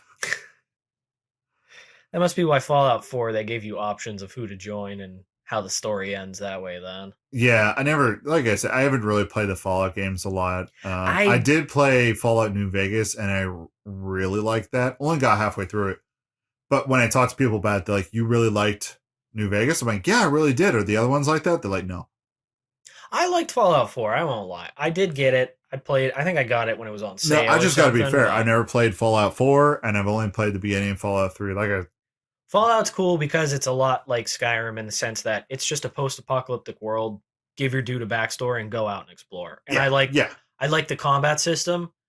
And there's enough like little Easter eggs and fun stuff to find. Like there's the actual downtown destroyed city, and it's a war zone. So I'm feeling frisky. I'll run in there and we just fight a bunch of people, run up the skyscrapers, right? And then you just come out of there and you're like, all right. And you're like, I got a bunch of gear to sell now. Like. I felt like being a mercenary, and now I got stuff to trade. I'm gonna go back to the quiet areas and trade it. Yeah, it's just exciting to kind of be hopping on the bandwagon now after all this time, and I'm almost kind of sad that I haven't been a part of this. Now I'm a little envious though of like seeing Skyrim again for like the first time. I still remember playing when it came out. I took a day off of work and skipped college classes just to play it, dude. And I'm finding stuff, and it's that sense of discovery. I had that same sense of discovery with Breath of the Wild, which also a lot of stuff that I'm liking. My one friend, he was like, you like Breath of the Wild, you like Skyrim. And I was like, no, I won't. Right. We had that talk.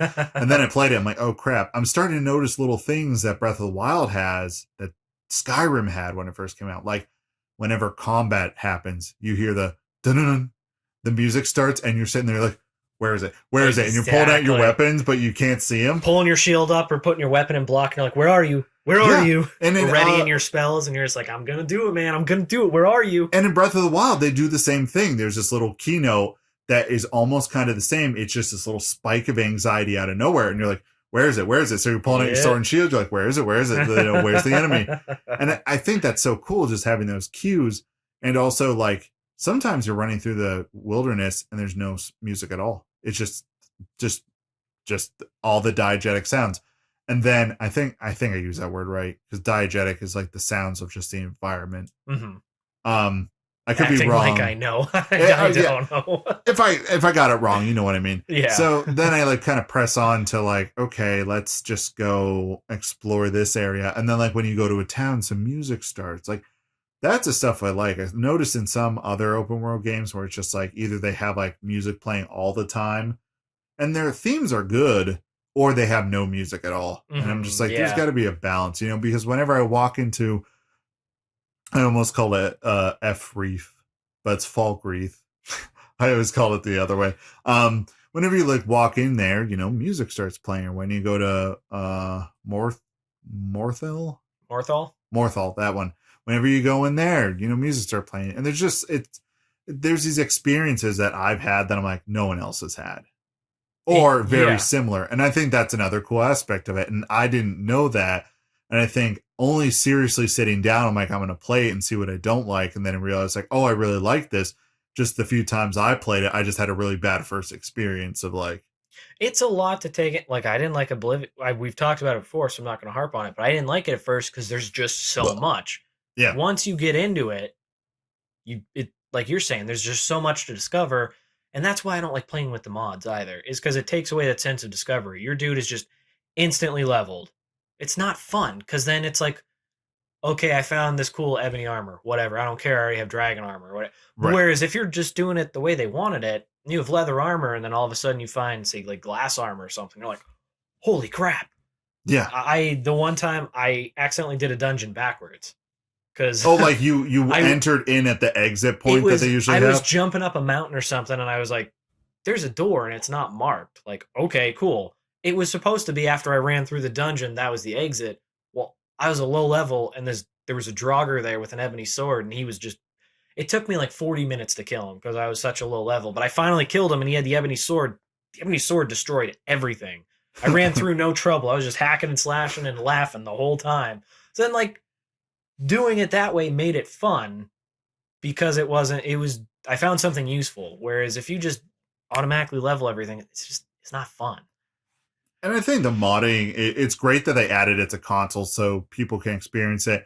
And I think that's a good way to replay the game if you have played the game so much, but you still like it, but you're like, I'm bored I just want to do something wacky. I should put it out there. That's just my personal opinion. That's why the mods are great. Because there's a lot of downloadable stuff you can get like for free. They just create whole new worlds and areas to go explore. Yeah.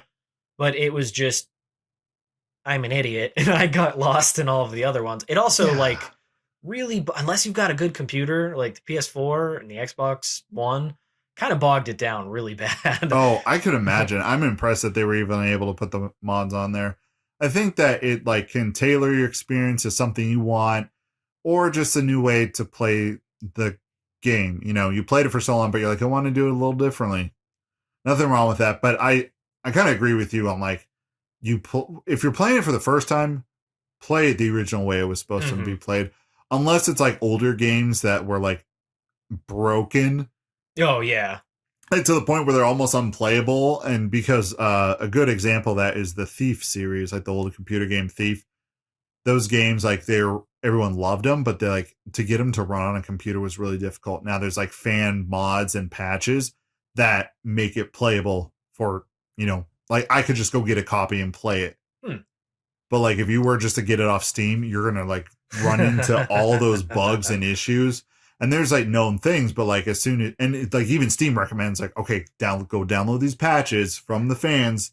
So like in situations like that, it's great because it can have a game really show the potential it's supposed to when it initially came out, compared to like, you know, a game that's like, oh, it's fine by itself, but I'm going to put all these mods on it. Then you're not experiencing it in the initial way it was meant to be experienced. And then it kind of like takes away from it.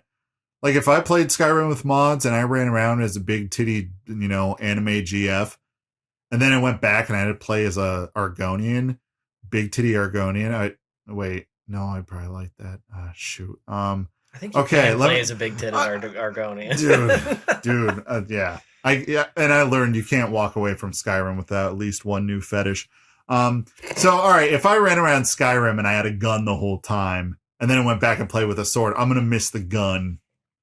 Because there are mods like that. Yeah. I watched a video of mods for Morrowind where someone was running around with like guns from Destiny 2. That's hilarious. And I'm like, why would someone how old is Morrowind? Why are you putting in guns from Destiny 2, like the exotics, and like they're just running around shooting them? And I'm like, I'm impressed, but also like, why? All right, that's what I never understood about like modders and stuff is like, it's not bad. Please don't take it that way. I think it's awesome. But these people have this raw talent and can like take whatever they want from a game and put it into another game. I'm like, why don't you just make your own game? Why don't you just... That's also, I feel the same way about people who make like fake Pokemon. They call them Fakemon. Some of the designs are amazing. And I'm like, why don't you just make your own thing? Or people who make like games based off of like, oh, this is a fan game. Like, it's not bad. Please don't think that. All these people are super talented. But I always wondered, I'm like, why don't you just do your own thing? I think because it's that age old, they're doing it for fun. And once you do it as like go into the realm of business with it, right? It kind of takes away that charm and creativity a little bit. I guess, and maybe my perspective is just like, I want to find a way that I can make money and enjoy what I do instead of what I do now. And I'm just kind of like, I'm like, why? If you had that power, why would Anybody you do listening, it? please tell a friend so we can get more people listening and start a Patreon so we can make this our jobs. We both need new career direction. Just please. Eric is a shill. Just we need money from this, please. I was looking at Patreon. Sorry, speaking of Patreon, we'll kind of wrap up with this. Oh no, I have another thing I want to throw in because I've been forgetting to do it for weeks. Like Patreon thing, I would feel comfortable with doing a Patreon thing once we hit a certain cap of listeners. And it doesn't even have to be massive. But on top of that, what I would do is, I think the best way to do it would be like some behind the scenes stuff that you get access to, but also you would get access to the It Sure Is a Podcast After Dark, which where we get to be filthy degenerates? Pretty much. And the thing is, I've already made the logo. It's sitting there. It has to get to a point where I feel comfortable with. Well, yeah, we don't want to put all that effort in for. Yeah. And also, I mean, things have to get better on our end. Things have to get better on my end with understanding the sound stuff. I mean, sounds okay, but I'm like, we could push it a little bit. We can make it a little better. I just need to stop being lazy. And like, I could turn this into a good recording room. I just haven't done it yet. Well, but also, this is your place. Like, here's the thing. I don't want to like come waltzing into your place and be like, we got to tear this down and move stuff. Because I don't think that's very fair, because I've kind of like... Oh, well, you got to go through the boss for that. Yeah, so exactly, the boss. Yeah, that's the thing. And also, I don't have the means to have it set up where I, live currently. And like, I was doing it by myself, but literally I was doing it by myself when absolutely no one was home. Or like in the wee hours of the morning when everyone was like asleep, so I could get it done without all this extra noise. So... yeah, there's a lot of things that kind of have to change, but, throwing that out there, Patreon has been thought about. And if that were to happen, yes, there would be an additional episode only for people. It would just be, It Sure Is a Podcast After Dark. That's when you get to see the real demons. Real demons come out. So not to ramble on for too much longer, I still wanted to take a second, and I really wanted to throw out some indie titles. The thing I said I would do like 3 episodes ago, and then a lot of stuff happened. For the Windy? Yeah.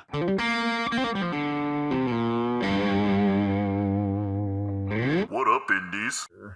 Skyrim is an independent game. No, it's not. It is. It's no. Definitely. I had to throw it out there. Bethesda's not a big studio. Yeah, that's just a little indie game. Okay. Oh. All right. Ultra Age. Have you heard of it? Ultra H? Ultra Age. ULTRAAGE. I have not. All right. So wow, I can't talk. So 4 dudes hanging out decided to get a little wild. Made a game that's very much kind of like Devil May Cry, even near Automata or Automata, however you say it, because it's in multiple ways. It's an action game made by 4 people. It's really stylish. It looks really cool. You can look up the trailer for Ultra Age. It's, made by 4 dudes. And that's stuff like that I want to be able to promote and throw out there and just say like, hey, 4 dudes made this. Go support that compared to, some of the juggernauts of the industry, just because, it's 4 people living out their dream, and we want to support that here. So if you're interested in like those action games, now I haven't played it, so I don't know how great it is, but the reviews on it is good. You play as a dude and you just cut up robots. There's not enough robot games out there. There isn't, and I don't know what else to add to it except for that. The other game is, gosh, I had it in my brain, and literally the second I started talking, it just left. Okay, Eastward. There we go. I thought it said Eastbound. Eastward. Top-down pixel game. Just came out on Switch and some other platforms. Supposed to be very story-heavy. It's, more of an adventure game, but this one was made by 3 people. And the people who published Stardew Valley are the ones publishing this game. So, Eastward and Ultra Age, made by teams less than 5. Like, less than 5 people, not like 5 years old. That'd be impressive. This kid's a freaking prodigy. Right? Just makes a game and just like, all right, ship it. And like the kid's sitting there like, ship Yeah, it I don't as want he to go like, to school anymore. I made this game. God, you don't have to go to school. dude, you're a genius. Also, you stink. Did you crap yourself? Yeah, I did. That would just be like the end of it. I was in the moment. In the moment, you just like defecate. All right, we got the indies out. I came out as a Skyrim fan. I came out as an Elder Scrolls I fan. won't lie, I could just talk about Skyrim for there's so many things I There's so want to many tell you about. more things we could talk about, but then our episode gets into the point where it's like, this is just going to become a Skyrim podcast, and I'm going to have to change the, the art on the front. What's wrong with that? Right? You're like, what's wrong with that? You know how many Skyrim podcasts there are? Do you know how many? I actually haven't looked it up. There are a lot. Do you also know how many true crime podcasts there are? Here's the thing. Our Instagram channel has seen a huge influx of people because I posted those stupid pictures of Skyrim. People following people, other podcasts, like getting in the just community. Listen, hey, we're shill ourselves out if that's what gets the listeners. What made me so mad is I actually took like pictures or like things that were nostalgic and like one or two people. All I did was post a picture of the Oblivion symbol, and like 20 people were like, "That's awesome!" Because Oblivion's great. And I was just like, So over the whole week, I've been just hinting that something happened to me. Something happened. And then, like, I don't think Brandon's coming back to the podcast. I have a picture of, like, a clan fear. And it's just like, it's been Skyrim all week. And then, then it's today. And I'm just like, I'm playing it. I give you my thoughts. So big info. I guess Skyrim brings people in. It does. It sucks you in. But I feel I'm like... so excited to just, like, for you to find all the stuff there is to find in Skyrim. Yeah, and then, like, I'll text you. I'm like, when in Oblivion, when it became a vampire again, I was so mad. Yeah, the vampirism in Oblivion's not fun. That was kind of a downfall. Yeah. The quest is kind of cool to cure it, but it's long. It's very long. So... That's all. Skyrim's cool now, so we can joke about it on the podcast. You'll probably see like my character in the logo change, like to have like a little Skyrim helmet on. He's got to stay the same with the Witcher gear though, but just a little with the little Skyrim thing. No, like still at the end of the day, like I still like Witcher more, but I have an appreciation for both, and I enjoy both. So I'm in the same spot you are, where it's like I can enjoy both. No, now we got to find a new running joke because I accidentally fell in love over something that's supposed to be a fling. We can find a game that we hate that everybody loves. I'm sure we can. Last I knew, I mean, The Last of Us and that whole series is pretty shit.